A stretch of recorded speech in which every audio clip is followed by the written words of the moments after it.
Halo sahabat, bisa kau selamat datang kembali di tempat di mana kisah nyata tentang keberanian perjuangan dan keadilan dihidupkan dengan penuh emosi. Pernahkah Anda merasa dunia seolah runtuh saat orang yang Anda cintai direnggut dari pelukan Anda? Pernahkah Anda dikhianati oleh orang yang seharusnya melindungi justru demi keserakahan? Hari ini kami akan mengajak Anda menyelami kisah luar biasa dari seorang wanita bernama Liana. Seorang istri yang bukan hanya kehilangan suaminya secara misterius, tetapi juga diusir tanpa belas kasihan dari rumah yang penuh kenangan cinta mereka. Namun di balik kejatuhannya, Liana tidak menyerah. Dengan tekad membara, dia berjuang menggali kebenaran tersembunyi, menuntut keadilan, hingga akhirnya mengguncang dunia yang pernah mengkhianatinya. Pastikan Anda mengikuti kisah ini hingga akhir, karena ini bukan sekadar cerita tentang kehilangan, melainkan tentang keberanian bangkit dari keterpurukan dan memenangkan pertarungan yang tampaknya mustahil. Sebelum kita mulai, jangan lupa tekan tombol like untuk mendukung perjuangan Liana share kisah ini agar semakin banyak yang terinspirasi, dan subscribe ke Bisa Kok agar Anda tidak ketinggalan kisah-kisah luar biasa lainnya. Yuk, kita mulai perjalanan mengungkap kebenaran bersama Liana Hujan. Tipis masih membasahi bumi saat langkah kaki Liana terhenti di depan sebuah liang lahat yang masih terbuka. Langit abu-abu seakan menangisi kehilangan yang tak terkatakan. Tubuh Liana menggigil bukan hanya karena dinginnya udara pagi, melainkan karena kehampaan yang begitu mencekik di dadanya.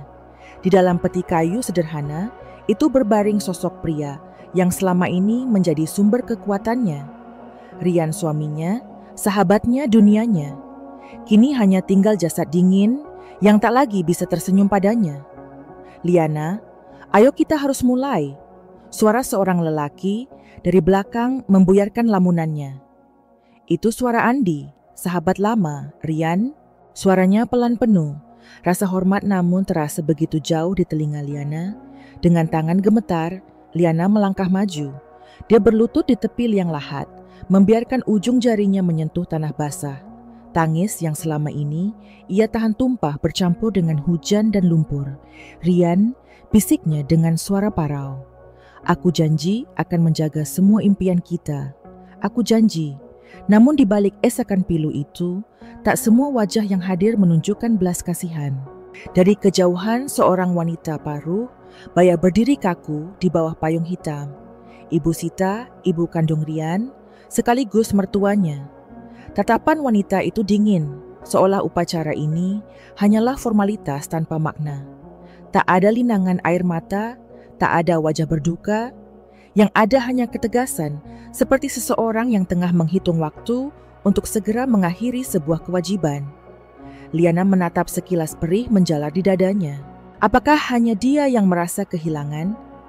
Apakah hanya dia yang merasakan dunia runtuh hari ini?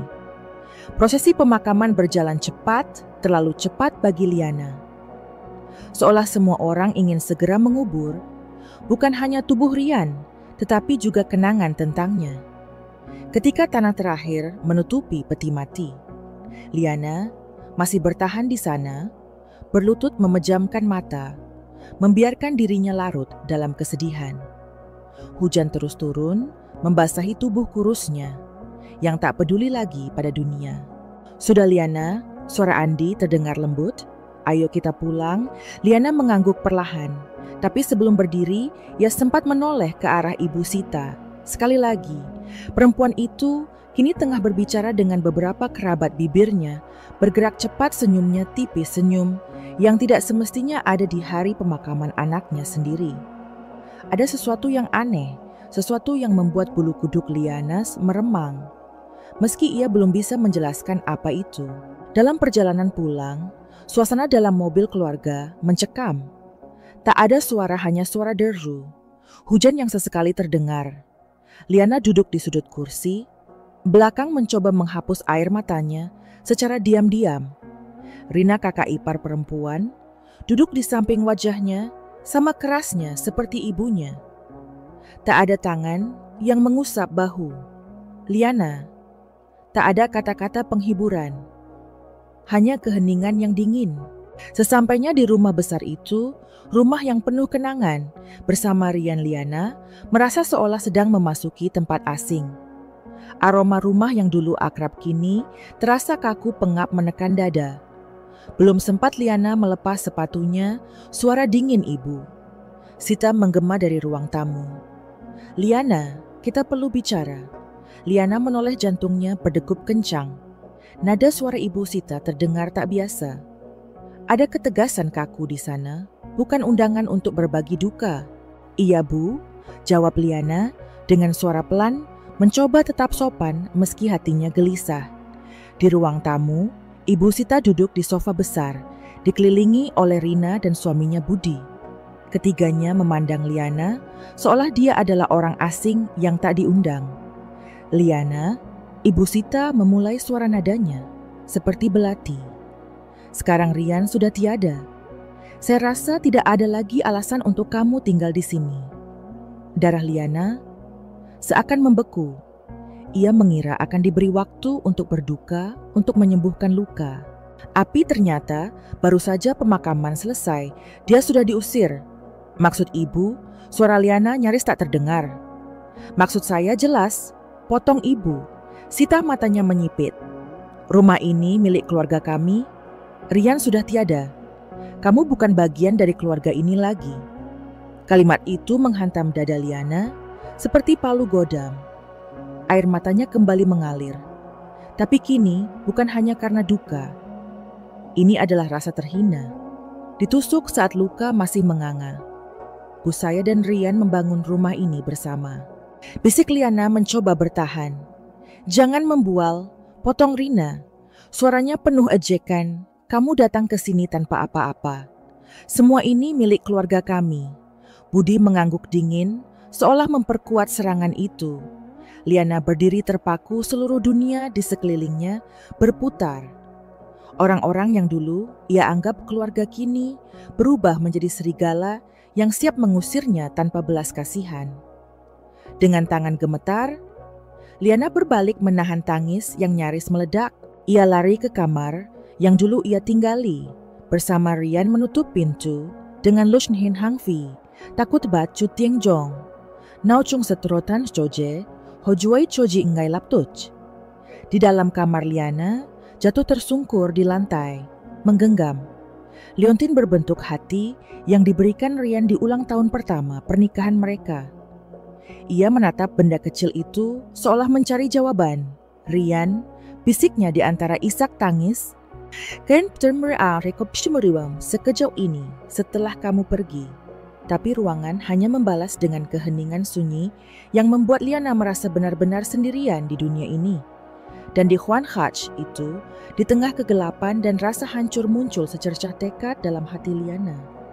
Dia tidak akan membiarkan semua ini berakhir begitu saja. Hujan sudah mereda saat Liana turun dari kamar, membawa 2 koper kecil yang berisi seluruh sisa hidupnya di rumah itu. Setiap langkah menuruni tangga terasa berat. Seolah bumi di bawah kakinya menolak untuk mengizinkannya pergi. Di ruang tamu, Ibu Sita, Rina, dan Budi sudah menunggu berdiri dalam diam, namun dengan tatapan penuh penghakiman. Tidak ada satupun dari mereka yang menawarkan bantuan. Tidak ada satupun yang mengulurkan tangan untuk meringankan beban yang berat di bahu Liana, baik secara harfiah maupun secara batin. Dengan tangan gemetar, Liana menyeret koper-kopernya menuju pintu depan. Ia tidak berani menoleh ke belakang, tidak ingin melihat wajah-wajah yang pernah ia anggap sebagai keluarganya, kini menjadi tembok dingin yang mengusirnya tanpa ampun. Tapi sebelum ia mencapai pintu, suara Ibu Sita yang keras dan tajam memecah keheningan yang mencekam. "Jangan pikir kamu bisa membawa apapun dari rumah ini yang bukan milikmu," ujar Ibu Sita dengan suara yang dingin seperti es. "Kalau ada satu barang keluarga kami yang hilang, kami tidak akan segan melibatkan polisi." Kata-kata itu menusuk hati Liana lebih dalam dari 1000 pisau. Dia menahan napas, menahan air mata yang nyaris tumpah lagi. Dengan penuh kehormatan yang masih tersisa, ia hanya mengangguk singkat tanpa membalas sepatah kata pun. Lalu kembali menarik kopernya keluar rumah. Di ambang pintu, sebelum daun pintu itu menutup keras di belakangnya, Liana sempat menoleh sekali lagi. Rumah itu berdiri megah, seakan mengejek dirinya, yang kini hanya seorang pengembara, tanpa rumah, tanpa keluarga, tanpa masa depan yang pasti. Taksi yang dipesan Andi sudah menunggu di luar pagar. Andi yang sejak tadi memantau dari kejauhan segera berlari menghampirinya dan membantunya memasukkan koper-koper itu ke dalam bagasi. Wajah Andi penuh keprihatinan, tapi ia tahu tidak ada kata-kata yang cukup untuk menghibur luka sebesar itu. Hanya dengan sebuah anggukan pelan, dia menguatkan Liana untuk tetap bertahan. Di dalam taksi, Liana duduk terpaku, memandang kosong keluar jendela. Kota yang dulunya terasa hangat, kini terlihat asing, dingin, tak bersahabat. Tangannya memeluk erat liontin yang tergantung di lehernya, mencari sedikit kehangatan dari kenangan bersama Rian. Di luar sana, dunia tetap berjalan. Seperti biasa, orang-orang lalu lalang kendaraan membunyikan klakson lampu-lampu. Jalan berpendar lembut, tapi di dalam hatinya, dunia telah runtuh meninggalkan kehampaan yang nyaris menelan seluruh dirinya. Taksi itu membawanya ke sebuah kontrakan kecil di pinggiran kota, tempat satu-satunya yang bisa ia bayar dengan sisa tabungan yang tidak seberapa. Om Kingston, rumah kontrakan itu sederhana dengan dinding yang catnya mulai mengelupas lantai yang retak di beberapa tempat dan bau lembab yang menyengat hidung saat pintu dibuka. Tapi saat ini, Liana tidak punya pilihan lain. Ini adalah satu-satunya atap yang bisa ia sebut rumah untuk sementara malam itu. Liana duduk di lantai kamar kontrakannya, memandang kosong pada dua koper yang masih tertutup rapat. Ia terlalu lelah, terlalu hancur untuk membongkar barang-barangnya. Air matanya kembali mengalir tanpa suara membasahi pipinya yang pucat. Ia memeluk kedua lututnya, merapatkan tubuhnya, seolah berharap bisa mengecil menghilang dari dunia yang kejam ini. Rian, bisiknya dalam kegelapan, "Aku sendirian sekarang." Tak ada jawaban, tak ada pelukan hangat, tak ada suara lembut yang menghibur seperti dulu. Hanya suara hujan tipis yang kembali turun, membelai atap seng rumah kontrakan. Seperti irama ratapan yang sunyi, beberapa hari berlalu dalam kabut kesedihan. Liana menghabiskan waktunya dengan tidur sepanjang hari, atau memandangi langit kelabu dari jendela kecil. Kamar nafsu, makannya menghilang semangat hidupnya, terkikis sedikit demi sedikit. Ia merasa seperti bayangan dari dirinya sendiri, melayang-layang tanpa arah. Namun di tengah kehancuran itu, ada satu hal yang terus mengusik pikirannya. Cara kematian. Rian yang terlalu mendadak, terlalu aneh untuk diterima begitu saja. Rian adalah pria yang sehat, penuh energi, selalu menjaga kesehatannya dengan olahraga dan pola makan yang teratur. Bagaimana mungkin dia bisa meninggal begitu saja karena serangan jantung tanpa riwayat penyakit apapun? Semakin dipikirkan, semakin banyak pertanyaan yang muncul di benaknya. Mengapa Ibu Sita begitu tergesa-gesa mengubur Rian tanpa otopsi mendalam? Mengapa sikapnya begitu dingin, seolah kematian anaknya adalah sebuah ketidaknyamanan kecil yang harus segera disingkirkan? Dan yang paling mencurigakan, mengapa keluarga Rian begitu cepat mengusirnya dari rumah, seolah-olah mereka takut Liana akan menemukan sesuatu. Pertanyaan-pertanyaan itu mulai membakar tekad yang selama ini terkubur di bawah lapisan kesedihan. Untuk pertama kalinya, sejak hari pemakaman Liana, merasa ada percikan kehidupan kembali di dalam dirinya. Bukan kehidupan yang penuh kebahagiaan, tapi kehidupan yang dipenuhi kebutuhan akan kebenaran dan keadilan. Dia membuka koper dan mengambil album foto pernikahan mereka. Di setiap foto Rian tersenyum bahagia, menatapnya dengan cinta yang tulus. Liana menelusuri wajah suaminya dengan ujung jarinya, menahan isak tangis yang kembali menggulung di dadanya. "Aku janji, Rian," bisiknya dengan suara bergetar. "Aku akan cari tahu apa yang sebenarnya terjadi padamu. Aku tidak akan membiarkan siapapun menghapuskan cinta kita begitu saja." Malam itu, di tengah kontrakan kecil yang sunyi dan basah, Liana mengambil buku catatan tua dari dalam tasnya. Dengan pena di tangan, ia mulai menulis. Menulis tentang hari-hari terakhir bersama Rian, tentang sikap aneh Ibu Sita, tentang semua hal kecil yang dulu ia abaikan, namun kini tampak mencurigakan.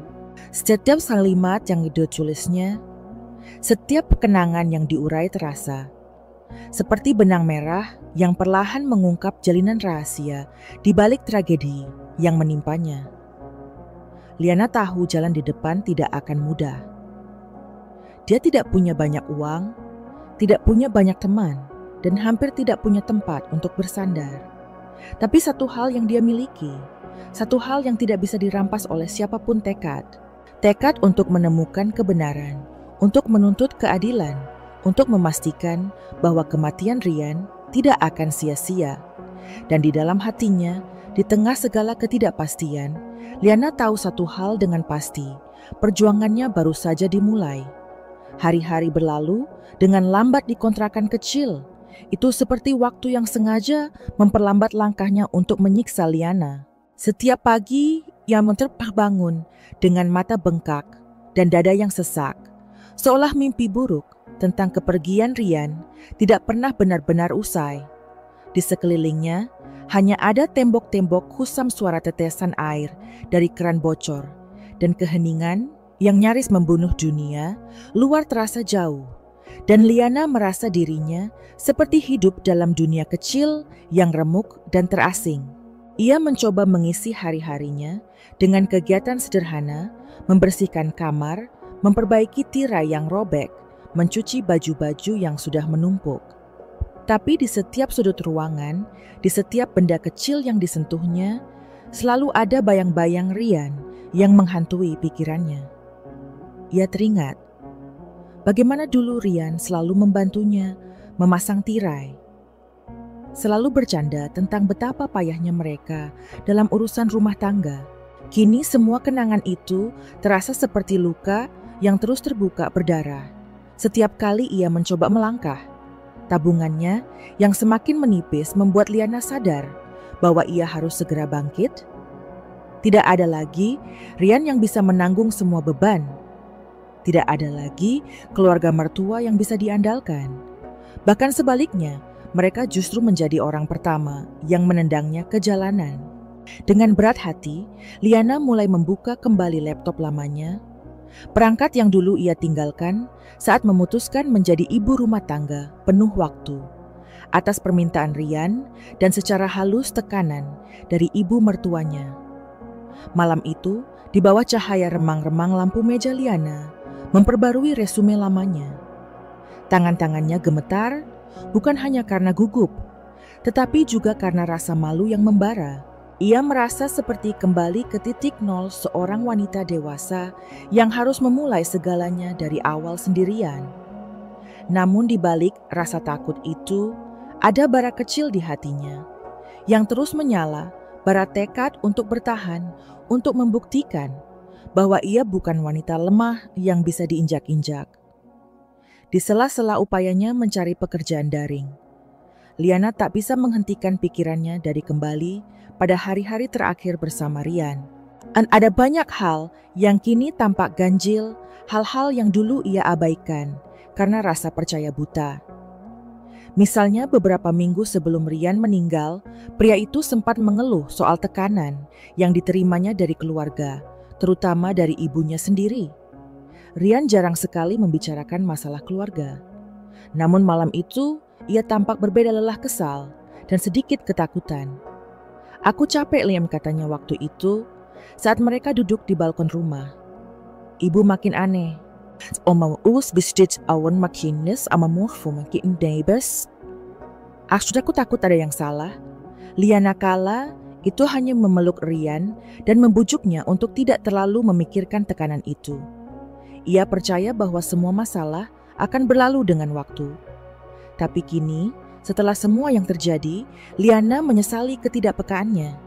Seandainya ia bertanya lebih jauh, seandainya ia memaksa Ryan untuk berbagi lebih banyak, mungkin semuanya akan berbeda.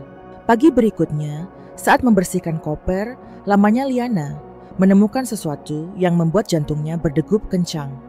Di antara tumpukan pakaian lama, ia menemukan sebuah kotak kecil berwarna biru tua. Kotak kenangan mereka. Di dalamnya ada surat-surat cinta, tiket konser pertama mereka, foto-foto Polaroid penuh tawa, dan di sudut kotak itu sebuah liontin tambahan yang pernah diberikan Ryan.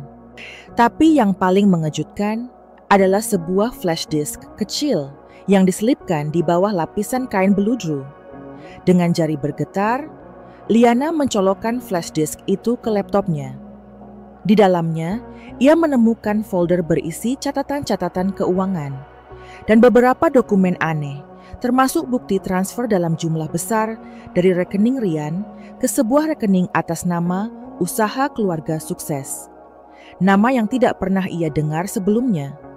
Jantungnya berdetak semakin cepat saat membaca rincian transaksi. Dalam beberapa tahun Bangladesh dalam Omin sebelum Ryan Soanime meninggal, ada aliran dana besar yang tidak pernah ia ketahui. Aliran dana yang jumlahnya cukup untuk membeli sebuah rumah mewah. Tapi anehnya, Ryan tidak pernah menyebutkan rencana besar apapun kepada Liana. Semua ini terjadi di balik punggungnya.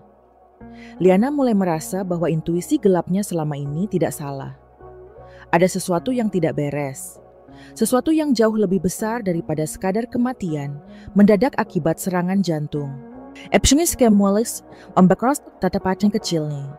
Ada muas demar paranulis ulang semua kejanggalan yang kini bermunculan. Seperti kepingan puzzle, permintaan uang besar dari Ibu Sita, perubahan sikap Ryan rasa lelah dan takutnya, penemuan aliran dana mencurigakan, penolakan autopsi mendalam oleh keluarga, pengusiran cepat dari rumah tanpa waktu berkabung. Setiap catatan itu memperkuat kecurigaannya. Setiap benang merah mengarah pada satu kesimpulan mengerikan bahwa kematian Ryan bukanlah kecelakaan, bahwa mungkin ada orang yang sengaja menghilangkannya, dan bahwa orang itu mungkin saja adalah seseorang yang pernah ia panggil ibu.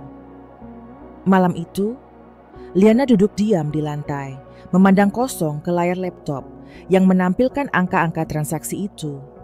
Di dalam dirinya, gelombang kemarahan mulai tumbuh menggantikan kesedihan yang selama ini membelenggunya. Kinar seruar astwasnan, incefinan basna lagiannya seperti juga. Tidak bisa lagi hanya menjadi korban. Aku tidak akan diam, bisiknya pada dirinya sendiri. Suaranya lirih, namun penuh tekad.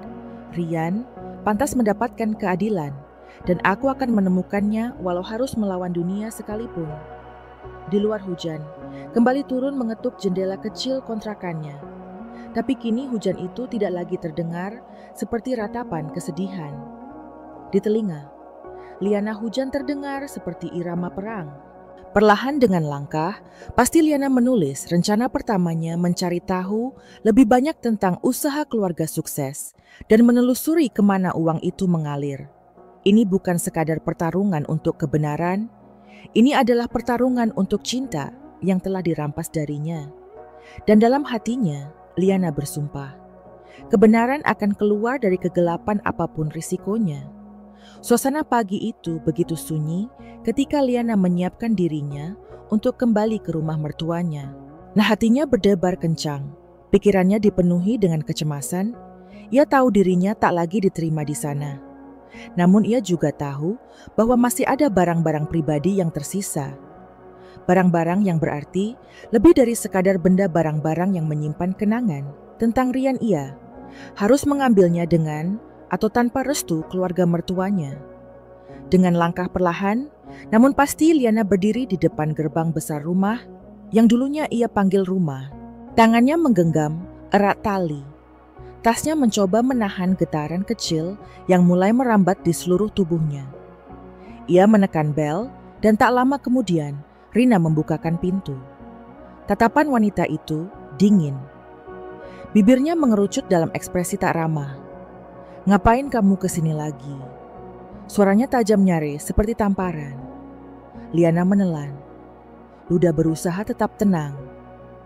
Aku hanya mau ambil barang-barangku yang tertinggal. Album foto, dokumen-dokumen penting.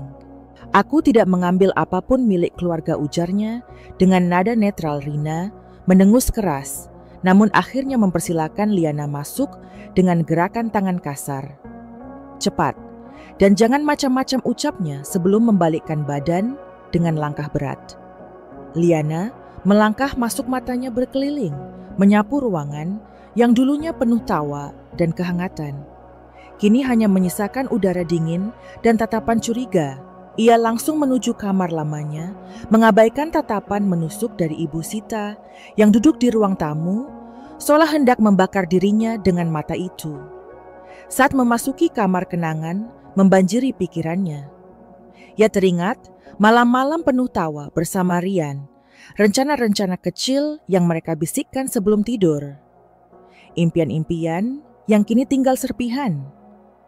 Dengan cepat, ia mencari album foto di dalam laci. Memeluknya seolah memeluk Rian sekali lagi. Air matanya hampir jatuh, namun ia paksa dirinya tetap kuat. Saat hendak mengemas beberapa dokumen penting, matanya secara tidak sengaja tertuju pada meja kecil di sudut kamar tamu yang dulu sempat dipakai sebagai kamar tambahan. Ada sesuatu yang aneh di sana, sebuah laci yang sedikit terbuka, seperti seseorang terburu-buru meninggalkannya. Ingatannya melayang pada satu kejadian beberapa bulan lalu saat ia melihat Ibu Sita menutup laci itu dengan gerakan tergesa saat ia tak sengaja masuk ke kamar tersebut. Dorongan rasa penasaran yang kuat menguasai Liana. Ia berjalan mendekat, menahan napas, lalu dengan perlahan membuka laci itu. Matanya membelalak saat melihat isi di dalamnya. Ada beberapa botol kecil berlabel obat, beberapa bahkan tanpa label sama sekali. Salah satu botol yang masih memiliki label bertuliskan nama asing, sesuatu yang ia tidak kenali. Dengan hati-hati, Liana mengeluarkan ponselnya dan memotret setiap botol yang ada di sana. Ia tahu ini bisa menjadi sesuatu yang penting. Sesuatu yang mungkin bisa menjelaskan kecurigaannya selama ini. Setelah memotret, ia mengembalikan semua dengan posisi semula, tidak ingin meninggalkan jejak. Baru saja ia menutup laci, langkah kaki terdengar mendekat. Panik Liana. Berpura-pura sibuk merapikan dokumen di tangannya. Rina muncul di ambang pintu, menyipitkan mata curiga. "Sudah selesai?" suaranya ketus. Liana mengangguk cepat. "Sudah, aku cuma ambil barang-barangku." Tidak lebih, jawabnya sambil menunjukkan album foto dan beberapa map berisi dokumen. Rina mengangguk pendek, matanya tetap waspada. "Ayo cepat keluar," kata-katanya terdengar. Lebih seperti perintah daripada undangan. Dengan langkah cepat, Liana keluar dari kamar dan berjalan menuju pintu depan. Ia bisa merasakan mata Ibu Sita mengawasinya dari ruang tamu, seperti seekor burung pemangsa yang mengintai mangsanya. Namun kali ini, Liana tidak merasa takut. Di dalam hatinya tekad untuk mengungkap kebenaran semakin menguat. Begitu keluar dari rumah, Liana hampir berlari menuju taksi yang menunggunya di seberang jalan. Begitu masuk ke dalam mobil, ia membiarkan dirinya bernapas lega untuk pertama kalinya sejak menginjakkan kaki di rumah itu. Ia memeluk erat album foto di pangkuannya, sementara pikirannya sibuk memutar kembali semua yang ia lihat. Di dalam kamar kontrakannya, Liana memeriksa kembali foto-foto botol obat yang tadi ia potret. Ia membuka laptop dan mulai mencari satu persatu nama obat yang berhasil ia baca. Salah satu dari nama itu membuatnya bergidik ngeri. Obat tersebut dikenal sebagai benzodiazepin, zat penenang yang dalam dosis besar bisa menyebabkan depresi pernapasan, bahkan kematian. Tangannya gemetar Saat membaca keterangan itu, ia merasa seolah seluruh dunia di sekitarnya runtuh sekali lagi. Ini bukan sekadar kecurigaan lagi. Ini adalah potongan puzzle nyata yang mengarah pada sesuatu yang lebih kelam daripada yang pernah ia bayangkan. Malam itu, Liana hampir tidak tidur. Ia duduk di sudut ranjang memeluk dirinya sendiri sambil menatap foto Rian yang terpajang di layar laptop. Rian bisiknya, "Aku janji akan cari tahu semua ini. Aku janji aku akan membuat kebenaranmu didengar." Pagi berikutnya, ia menghubungi Andi, sahabat lama. Rian yang selama ini diam-diam mendukungnya. Dengan suara bergetar, ia menceritakan apa yang ia temukan. Andi mendengarkan dengan serius, lalu berjanji akan membantu mencari tahu lebih jauh tentang obat tersebut dan kemungkinan hubungannya dengan kematian Rian.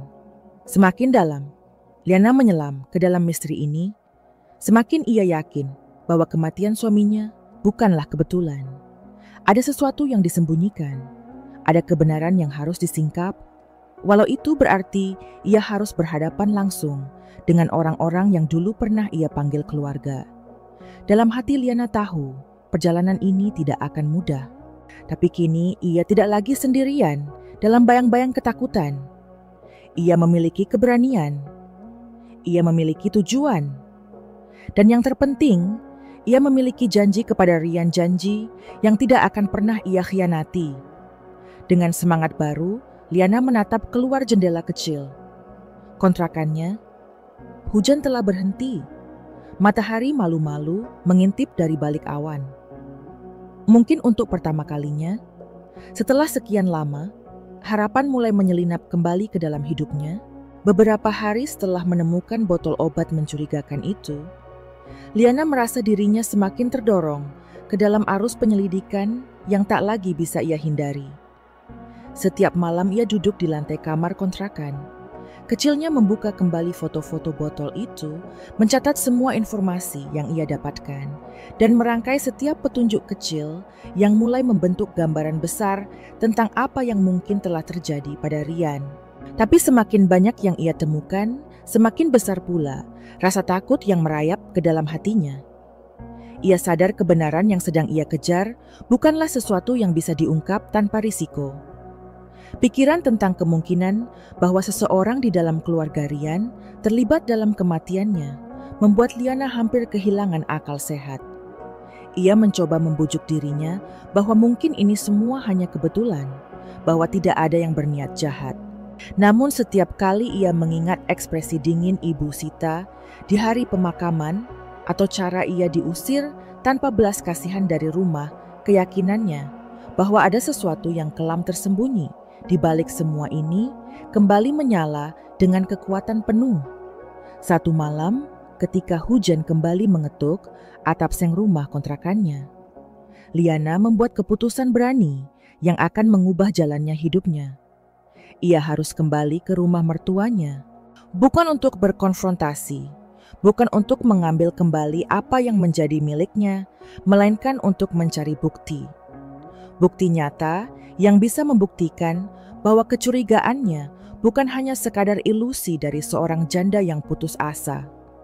Dengan hati-hati, ia membuka kotak kecil, tempat ia menyimpan semua kunci cadangan yang pernah ia miliki.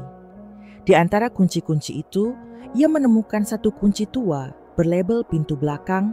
Ingatan tentang bagaimana Rian pernah memberikannya mengatakan bahwa kunci itu mungkin berguna. Suatu saat nanti, kini terasa seperti pertanda dari semesta malam itu. Liana menyiapkan ransel kecil berisi senter ponsel dan buku catatan.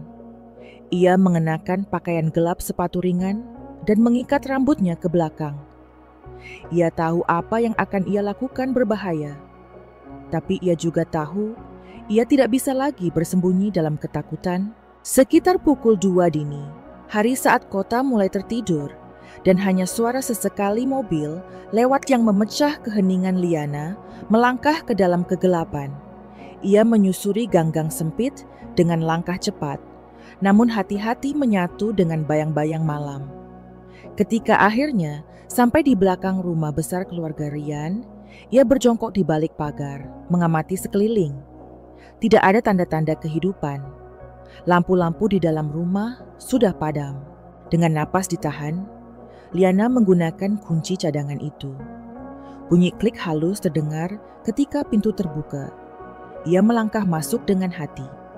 Berdebar kencang menutup pintu perlahan tanpa suara. Di dalam rumah keheningan begitu pekat, hingga ia bisa mendengar detak jantungnya sendiri. Liana berjalan pelan-pelan melewati dapur menuju tangga. Setiap langkah lantai kayu di bawah kakinya terasa seperti jeritan kecil yang mengiris udara malam. Ia menapas melangkah, setenang mungkin menuju kamar tamu di lantai atas, tempat ia menemukan botol-botol obat itu. Saat tiba di depan kamar, ia membuka pintu perlahan dan masuk ke dalam. Dengan bantuan cahaya redup dari senter kecil, ia langsung menuju meja rias. Tangan gemetar membuka kembali laci yang pernah ia lihat. Kali ini, ia memeriksa dengan lebih teliti. Di balik lapisan-lapisan pakaian rapi yang disusun untuk mengelabui, ia menemukan sebuah kotak kecil berbahan kulit. Di dalamnya tersimpan berbagai jenis obat-obatan, sebagian besar tanpa label, bersama dengan beberapa catatan tulisan tangan Liana mengambil foto semua isi kotak itu. Ia membaca sekilas catatan-catatan tersebut, menemukan istilah medis yang tidak ia pahami, serta daftar angka-angka yang tampak seperti dosis atau jadwal pemberian obat. Semakin banyak, ia menemukan semakin jelas baginya bahwa ini bukan sekadar penyimpanan obat biasa. Ini adalah sesuatu yang jauh lebih gelap. Saat ia hendak menyimpan kembali semuanya, tiba-tiba terdengar suara langkah kaki berat dari lantai bawah Liana, membeku di tempat jantungnya berdegup liar di dalam dada. Seseorang terbangun. Ia mematikan senter bersembunyi cepat di balik lemari besar di sudut kamar menahan napas saat pintu kamar terbuka perlahan. Dalam kegelapan, ia bisa mendengar suara napas berat seseorang. Sosok itu melangkah masuk menyalakan lampu kamar.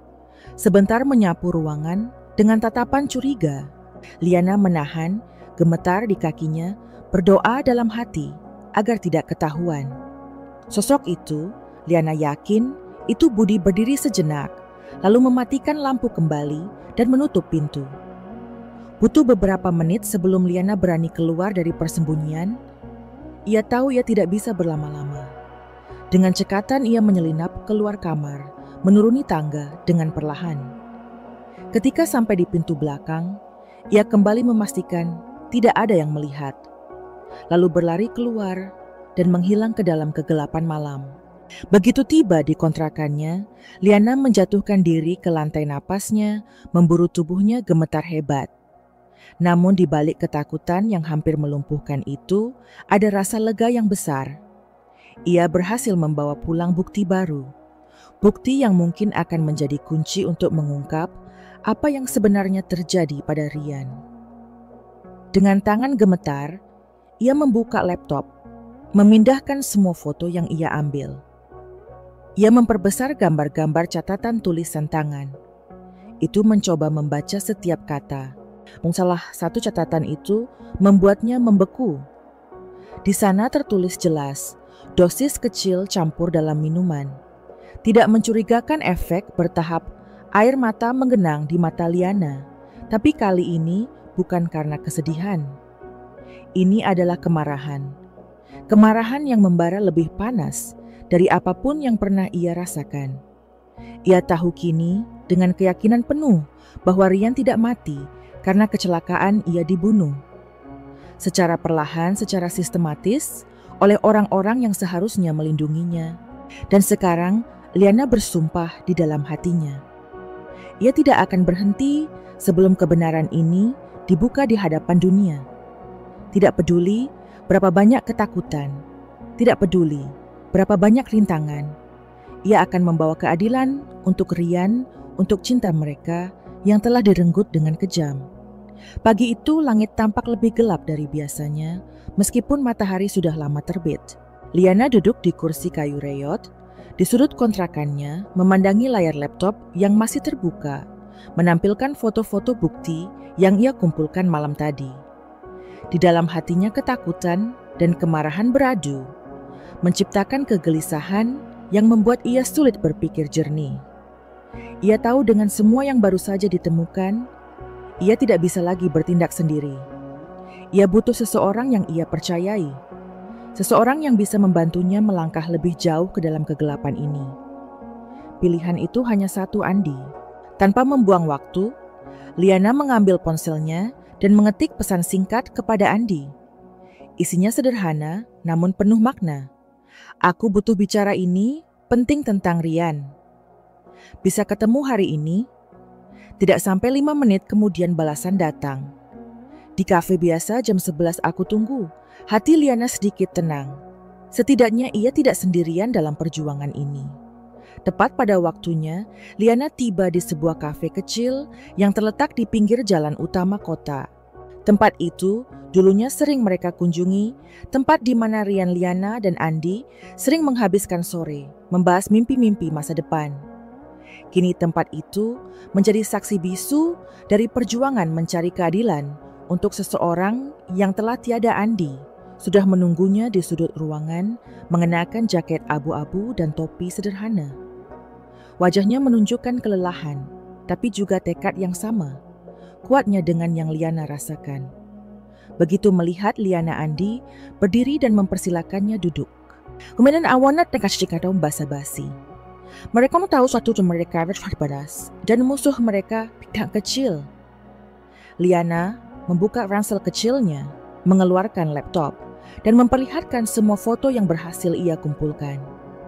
Ia menceritakan dengan rinci bagaimana ia masuk ke rumah itu, apa yang ia temukan, dan bagaimana ia hampir tertangkap.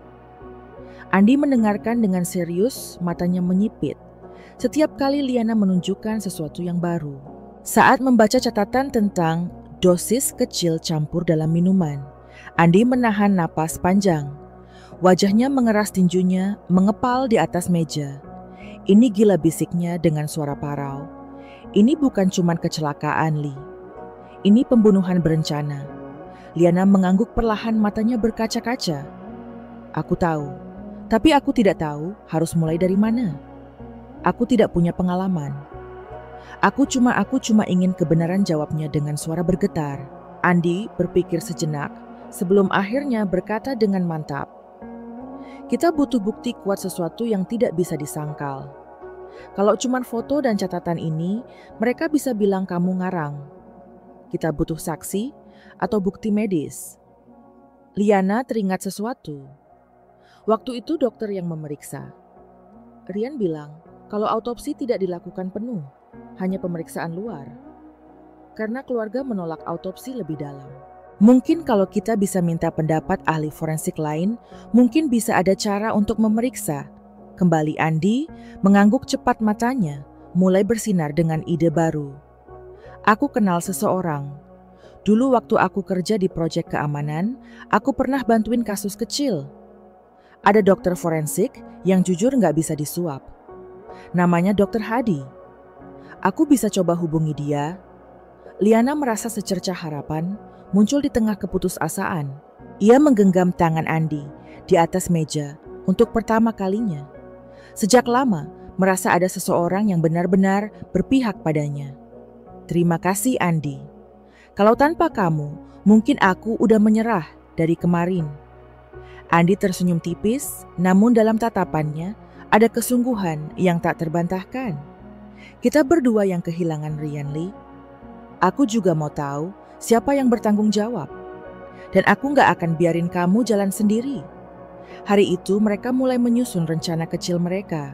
Langkah pertama adalah mengamankan semua bukti yang sudah ada, menduplikatnya, dan menyimpannya di tempat terpisah untuk berjaga-jaga.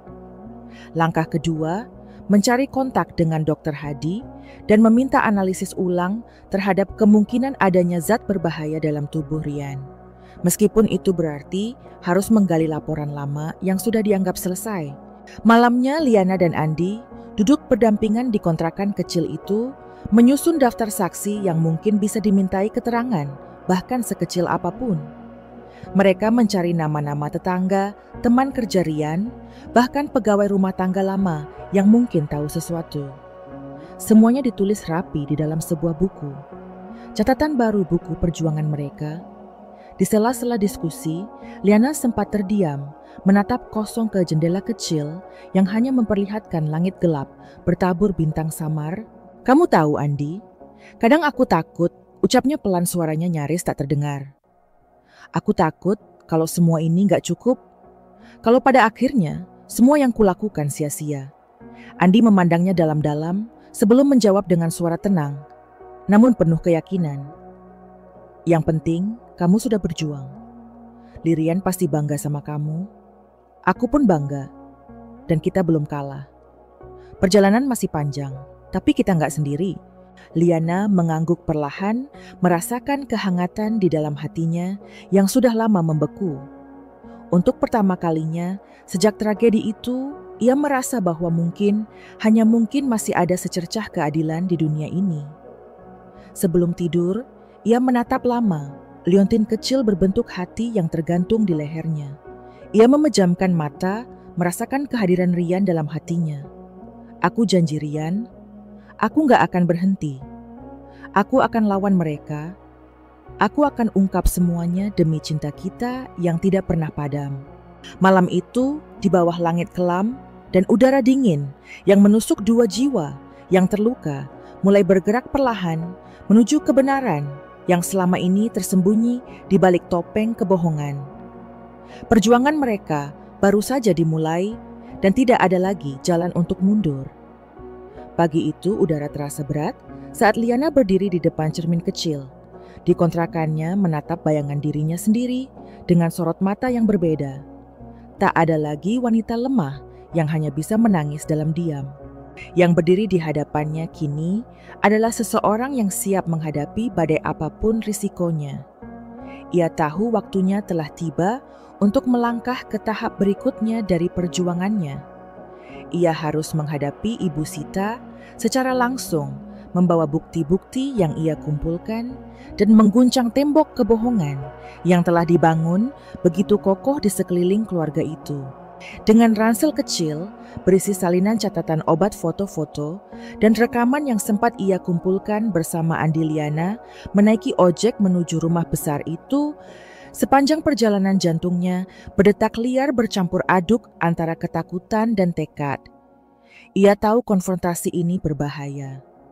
Ia tahu bahwa sekali ia menunjukkan kartunya, ia tidak akan punya jalan kembali.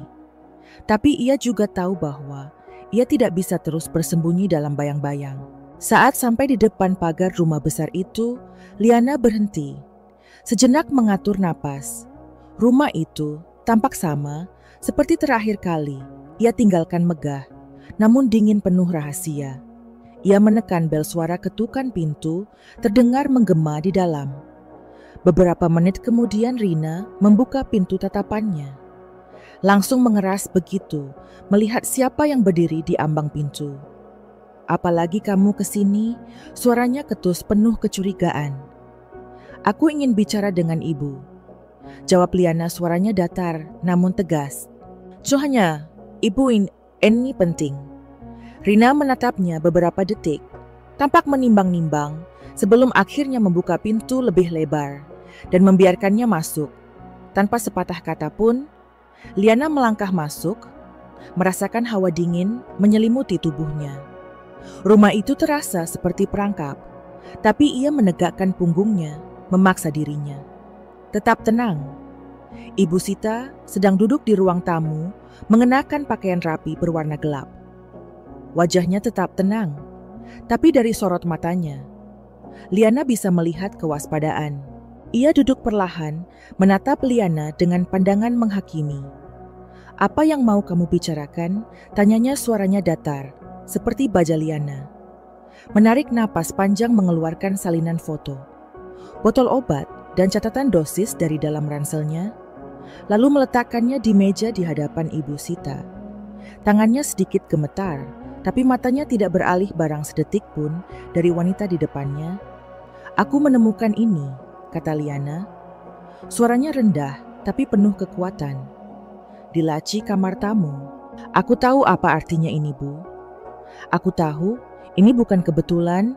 Ibu Sita menatap sekilas ke arah kertas-kertas itu, lalu mendengus pelan, wajahnya tetap datar. Namun Liana tidak melewatkan bagaimana jemari wanita itu menegang di atas sandaran kursi. Kamu berani masuk ke rumah ini tanpa izin, hanya untuk mencari-cari masalah. Suaranya pelan, hampir berbisik, tapi nadanya tajam seperti sembilu. Apa kamu pikir bisa menuduh aku semudah itu? Saya tidak menuduh, Bu.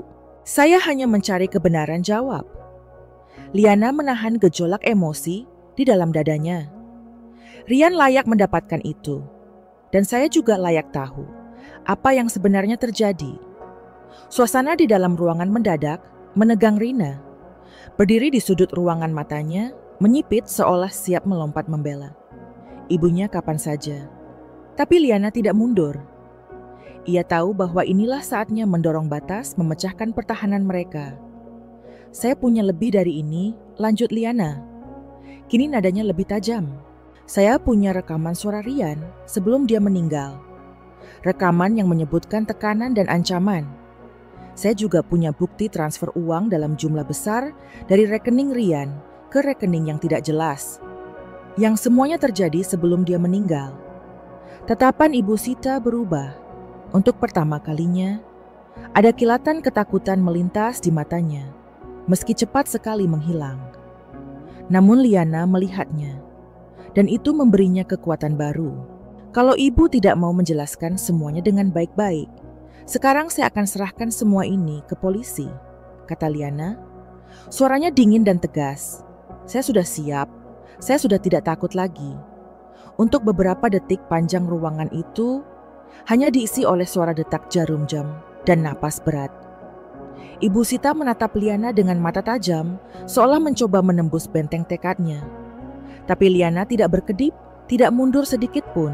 Akhirnya Ibu Sita bersandar ke belakang kursi, bibirnya menipis dalam ekspresi marah yang terkendali.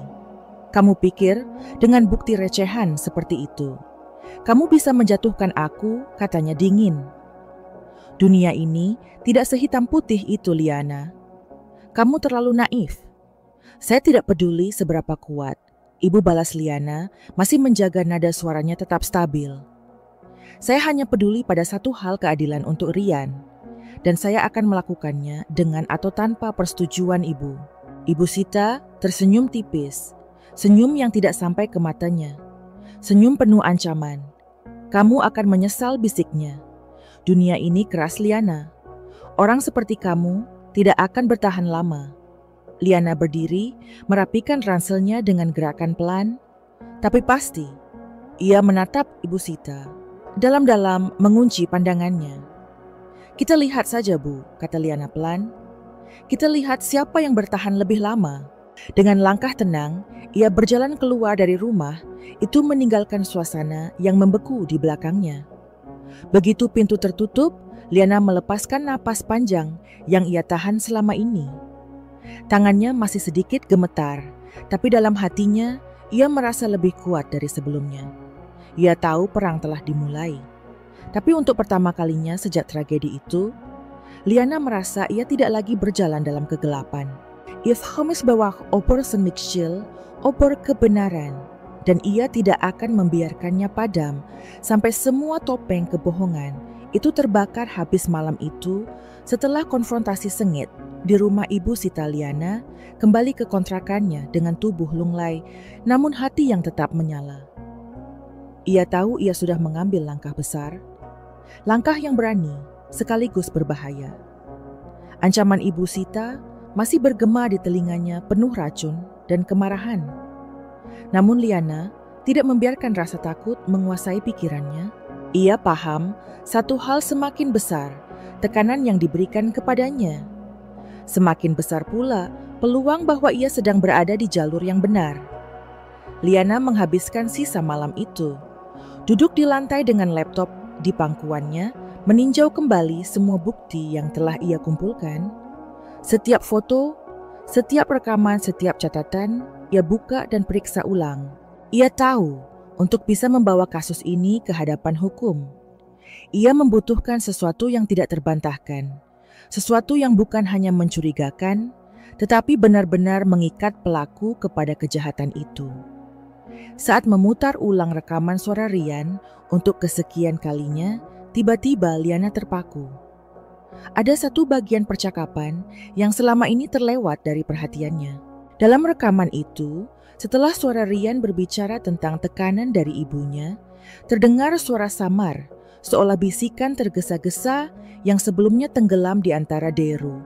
Latar belakang Liana memperbesar volume dan mendengarkan dengan saksama. Kata-kata itu tidak banyak, hanya sepenggal kalimat pendek, tapi cukup untuk membuat bulu kuduknya meremang. Kalau sesuatu terjadi padaku, cari di laci meja tamu. Suara Rian terdengar jelas, kini nyaris seperti wasiat terakhir yang terkubur dalam gelombang suara Liana, memegang dadanya, merasakan hantaman emosi yang begitu kuat. Ternyata, bahkan di saat-saat terakhirnya, Rian masih berusaha melindunginya, meninggalkan petunjuk yang akhirnya membimbingnya menemukan bukti-bukti itu. Air mata menggenang di sudut matanya, namun ia segera menghapusnya dengan punggung tangan. Om tidak ngedawas untuk menangis. Ia harus bergerak cepat sebelum pihak lawan mengambil tindakan yang lebih kejam. Keesokan paginya, Liana menemui Andi di sebuah taman kota yang sepi. Ia menceritakan tentang temuan baru itu, tentang rekaman suara yang lebih jelas setelah dianalisis ulang. Andi mendengarkan dengan seksama, kemudian mengangguk mantap. Ini kuat sekali, Li ucap Andi dengan nada serius. Ini bukti bahwa Rian sudah merasa terancam, dan dia meninggalkan pesan buat kamu. Kalau kita serahkan ini bersama bukti fisik yang kamu temukan, polisi tidak bisa lagi mengabaikannya. Liana mengangguk meskipun di dalam hatinya tetap bergolak. Ia tahu menyerahkan semua ini ke polisi bukanlah akhir, melainkan awal dari pertarungan hukum yang panjang. Ia harus siap menghadapi tuduhan balasan fitnah, bahkan mungkin serangan terhadap reputasinya. Tapi ia sudah tidak peduli lagi. Yang ia pedulikan hanya satu, membawa keadilan untuk Rian, untuk cinta yang telah direnggut dari hidupnya dengan cara yang keji. Mereka memutuskan untuk segera mendokumentasikan semua bukti itu dengan lebih rapi. Andi menghubungi seorang kenalan lamanya, seorang pengacara muda bernama Dimas, yang dikenal karena idealismenya dalam memperjuangkan kasus-kasus kecil yang seringkali diabaikan oleh sistem hukum. Dimas setuju untuk bertemu tanpa banyak pertanyaan, hanya mengatakan bahwa ia ingin mendengar sendiri kebenaran dari mulut Liana. Di sebuah ruang rapat kecil di kantor hukum sederhana, Liana menceritakan segalanya, dari kematian Rian yang misterius, tekanan dari keluarga pengusiran dirinya, hingga bukti-bukti yang ia kumpulkan dengan susah payah. Dimas mendengarkan tanpa menyela, hanya mencatat beberapa hal penting sambil sesekali mengangguk. Setelah Liana selesai, Dimas menghela napas panjang dan bersandar di kursinya. Bukti kamu kuat, katanya. Akhirnya rekaman ini, catatan dosis obat, foto-foto botol tanpa label. Semuanya mengarah pada satu kemungkinan yang serius. Tapi untuk membuka kasus ini secara resmi, kita butuh laporan forensik yang memperkuat dugaan bahwa ada zat berbahaya dalam tubuh. Rian Liana menatap Dimas dengan penuh harap. Kami sedang berusaha menghubungi seorang dokter forensik yang bisa membantu, kata Liana. Dan aku yakin dia bisa menemukan sesuatu. Dimas mengangguk sekali lagi, lalu memberikan beberapa arahan tambahan. Ia meminta Liana untuk menyiapkan kronologi lengkap kejadian daftar saksi yang mungkin tahu sesuatu, dan semua dokumen transaksi keuangan yang menunjukkan anomali sebelum kematian Rian. Ia juga menyarankan agar Liana dan Andi berhati-hati, karena begitu laporan ini masuk ke kepolisian, tekanan dari pihak lawan pasti akan meningkat. Malam itu kembali di kontrakannya. Liana duduk berdua dengan Andi, menyusun kronologi secara rinci. Setiap tanggal, setiap kejadian kecil, setiap perubahan sikap Rian, semua ditulis dengan teliti. Mereka juga mengumpulkan bukti tambahan dari ponsel lama. Rian termasuk pesan-pesan singkat yang menunjukkan adanya konflik keuangan dengan Ibu Sita. Saat melihat seluruh berkas yang kini tertata rapi di hadapannya, Liana merasa campuran antara ketakutan dan kebanggaan. Ia tahu jalan di depan penuh risiko, tapi ia juga tahu bahwa kini ia memiliki kekuatan yang tidak bisa lagi diabaikan. Dengan tangan mantap, Liana menyusun semua bukti ke dalam sebuah map besar berwarna biru. Ia menatap map itu lama sekali, seolah melihat cermin perjalanan panjang, penuh air mata ketakutan dan keberanian. "Besok kita ke kantor polisi," kata Liana. Akhirnya suaranya tenang, tapi tegas. Andi menatapnya dengan penuh rasa hormat. "Kita lakukan ini bersama," jawabnya. Malam itu sebelum tidur, Liana memegang liontin pemberian. Rian membisikkan satu janji sederhana namun penuh makna. "Aku sudah hampir sampai, Rian, tunggu aku. Aku akan membawakan kebenaran untukmu apapun yang terjadi." Di luar jendela, bintang-bintang bersinar redup di langit kelam. Dunia mungkin tampak dingin dan penuh bahaya, tapi di dalam hati Liana ada cahaya kecil yang tak pernah padam. Cahaya yang memandu setiap langkahnya menuju keadilan. Pagi itu, suasana di kantor polisi terasa lebih berat daripada biasanya. Langit mendung, menggantung rendah di atas kota. Seolah-olah alam pun ikut menahan napas, menyaksikan langkah besar yang akan diambil oleh Liana. Bersamaan Andi dan Dimas, ia berdiri di depan pintu, masuk memegang map berisi semua bukti yang telah mereka kumpulkan dengan susah payah. Tangannya sedikit berkeringat, namun cengkeramannya tetap kuat. Ia sudah berjalan terlalu jauh untuk mundur sekarang. Mereka diterima oleh seorang petugas muda yang kemudian mengarahkan mereka ke ruang penyidik. Ruangan itu sederhana, hanya berisi meja kayu besar, beberapa kursi dan rak penuh berkas. Namun bagi Liana, tempat ini terasa seperti arena pertempuran di mana kebenaran akan dipertaruhkan. Penyidik yang menangani laporan mereka, seorang pria paruh baya bernama Inspektur Bima. Tampak serius namun tidak mengintimidasi. Ada ketenangan profesional dalam sikapnya yang sedikit mengurangi kegelisahan Liana. "Silakan ceritakan dari awal," kata Inspektur Bima setelah memperkenalkan diri. Suaranya tenang, mendorong Liana untuk berbicara tanpa rasa takut. Dengan napas dalam, Liana mulai menceritakan segalanya. Ia berbicara tentang kematian mendadak Rian, tentang tekanan yang diterima dari Ibu Sita, tentang pengusiran dirinya yang tidak manusiawi, hingga semua temuan bukti yang ia dan Andi kumpulkan. Setiap kata diucapkan dengan hati-hati, namun penuh keyakinan. Setiap fakta disampaikan tanpa berusaha melebih-lebihkan atau mengurangi. Saat ia memperlihatkan rekaman suara Rian, suasana di dalam ruangan berubah menjadi lebih tegang.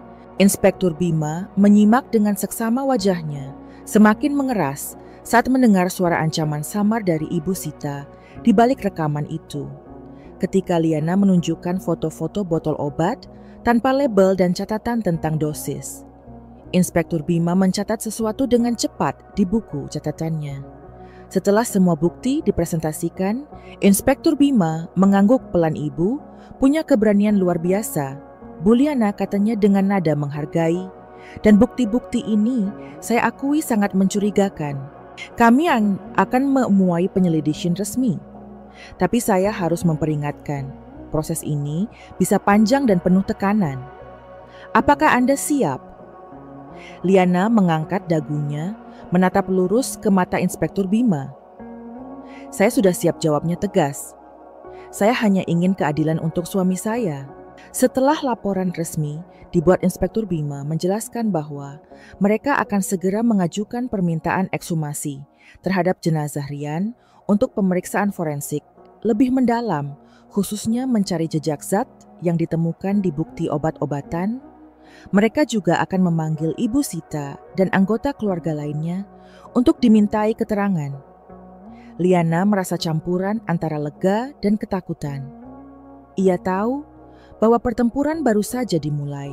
Berita tentang pembukaan kembali kasus kematian Rian dengan cepat menyebar, terutama setelah seorang wartawan lokal yang selama ini mengikuti kasus Liana mendapatkan bocoran informasi. Dalam hitungan jam media sosial, dibanjiri oleh berita tentang seorang janda muda yang berjuang mengungkap kebenaran kematian suaminya.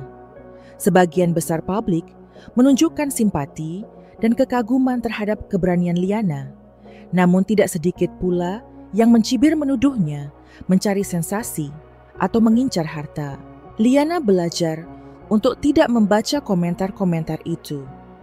Ia memusatkan seluruh energinya pada penyelidikan mendampingi Dimas dan Andi dalam setiap pertemuan dengan pihak berwajib.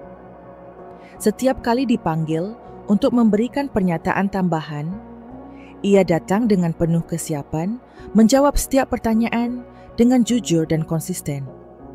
Ia tahu bahwa kunci keberhasilannya bukan hanya pada bukti, tetapi juga pada keteguhan dirinya untuk tidak goyah di tengah badai. Sementara itu, penyelidikan polisi mulai menemukan benang merah yang menghubungkan semua bukti. Mereka menemukan bukti transaksi keuangan mencurigakan yang dilakukan Ibu Sita tidak lama setelah kematian Rian, termasuk pembelian aset dalam jumlah besar yang tidak sebanding dengan pendapatan resminya. Lebih buruk lagi, hasil uji laboratorium terhadap sisa jaringan tubuh. Rian menunjukkan adanya jejak zat penenang dosis tinggi yang sesuai dengan jenis obat yang ditemukan oleh Liana. Dengan bukti yang semakin menguat, polisi memanggil Ibu Sita untuk diinterogasi. Wanita itu datang dengan pengacara mahal. Di sisinya, wajahnya tetap tenang, namun ada kilatan kegelisahan yang tidak bisa disembunyikan di matanya. Selama berjam-jam, ia membantah semua tuduhan, mengklaim bahwa semua yang dilakukan adalah untuk kebaikan keluarga. Namun bukti fisik dan catatan keuangan berbicara lain. Hari demi hari kebenaran yang selama ini tersembunyi perlahan-lahan terungkap ke permukaan. Publik mulai berpihak pada Liana, melihat perjuangannya sebagai lambang harapan bagi mereka yang pernah mengalami ketidakadilan. Media mulai menjuluki Liana sebagai wanita besi, simbol kekuatan di tengah duka dan pengkhianatan. Di tengah semua kekacauan itu, Liana tetap fokus.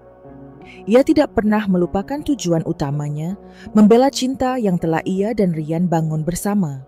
Hal mengarce, setiap seorang Scholz dengan camu dengan kepala tegak, mengenakan pakaian sederhana, namun rapi memegang erat liontin kecil berbentuk hati di lehernya, seolah mengambil kekuatan dari kenangan yang tersimpan di dalamnya. Saat akhirnya, penyidik mengumumkan bahwa mereka memiliki cukup bukti untuk membawa kasus ini ke pengadilan. Liana merasa seolah beban berat yang selama ini menindih pundaknya sedikit terangkat. Ia tahu jalan di depan masih panjang, tapi untuk pertama kalinya, dalam waktu yang lama, ia bisa melihat secercah cahaya di ujung terowongan. Malam itu sendirian di kontrakannya, Liana menatap keluar jendela, melihat langit malam yang bersih tanpa awan. Bintang-bintang berkelip lembut di atas sana, seperti mata-mata kecil yang menyaksikan perjuangannya dari kejauhan. Ia tersenyum kecil, merasakan kehangatan yang aneh mengalir di dalam dadanya. "Aku hampir sampai, Rian," bisiknya pelan. "Aku berjanji akan terus berjuang sampai keadilan benar-benar menjadi milik kita. Di luar sana, dunia mungkin masih keras dan tidak adil. Tapi Liana tahu, dengan cinta dan keberanian, sebagai senjatanya, tidak ada kegelapan yang bisa menelan cahaya kebenaran." Hari persidangan itu, akhirnya tiba. Liana berdiri di depan gedung pengadilan dengan napas berat namun langkah yang mantap. Di sampingnya Andi dan Dimas memberikan dukungan diam-diam. Ia mengenakan gaun sederhana, berwarna biru tua, rambutnya diikat rapi. Wajahnya menunjukkan keteguhan yang hanya bisa ditempa oleh luka dan perjuangan panjang. Di dalam ruang sidang ketegangan terasa menekan udara. Kursi-kursi dipenuhi oleh wartawan simpatisan dan pihak-pihak yang penasaran Dengan jalannya kasus yang telah mengguncang perhatian publik, di bangku terdakwa, Ibu Sita duduk dengan wajah kaku, ditemani pengacaranya yang berusaha menyembunyikan ketegangan di balik tumpukan berkas jaksa. Penuntut membacakan tuduhan dengan suara tegas, memaparkan rangkaian bukti yang dikumpulkan rekaman suara Rian, catatan dosis obat yang mencurigakan, laporan forensik yang membuktikan keberadaan zat berbahaya dalam tubuh, Rian dan aliran dana mencurigakan ke rekening pribadi Ibu Sita. Setiap kata terasa seperti palu yang menghantam tembok pertahanan yang selama ini dibangun dengan kebohongan Liana. Duduk di kursi saksi, suaranya tenang saat menjawab setiap pertanyaan. Ia menceritakan semuanya tanpa berlebihan, membiarkan kebenaran berbicara dengan kekuatannya sendiri. Matanya sesekali menatap liontin kecil di lehernya, seolah menarik kekuatan dari cinta yang tak pernah padam. Pembelaan dari pihak Ibu Sita berusaha memutarbalikkan fakta, mencoba menuduh Liana sebagai menantu serakah yang hanya mengejar warisan. Namun bukti yang kuat dan konsistensi kesaksian Liana membuat segala upaya itu tampak sia-sia. Setiap upaya pembelaan hanya memperlihatkan betapa dalamnya upaya menutupi kebenaran yang sesungguhnya. Setelah berhari-hari mendengarkan saksi, memeriksa bukti, dan menyusun argumen, akhirnya hari putusan tiba. Ruangan sidang menjadi senyap saat hakim membacakan keputusannya. Dengan mempertimbangkan semua bukti yang diajukan terdakwa, dinyatakan bersalah atas pembunuhan berencana terhadap Rian Pratama dan dijatuhi hukuman penjara seumur hidup. Liana menutup mata sejenak, merasakan air mata mengalir diam-diam di pipinya. Bukan karena kesedihan, melainkan karena kelegaan yang mendalam. Akhirnya perjuangan panjang ini membuahkan hasil. Akhirnya, suara Rian yang dibungkam dengan kejam kini mendapatkan keadilan yang layak. Di luar gedung pengadilan, Liana berdiri di bawah sinar matahari, hangat menatap langit biru yang bersih. Ia tahu hidupnya tidak akan pernah sama, bahwa luka di hatinya tidak akan pernah benar-benar sembuh. Namun hari ini, ia telah memenangkan sesuatu yang lebih besar daripada sekadar kemenangan di pengadilan. Ia telah membuktikan bahwa kebenaran, seberapapun gelapnya dunia, mencoba menyembunyikannya, tetap akan menemukan jalannya. Dengan langkah ringan, Liana melangkah maju ke masa depan, membawa kenangan tentang Rian di dalam hatinya, dan kekuatan baru yang lahir dari perjuangan panjang yang kini telah membawanya ke kemenangan sejati.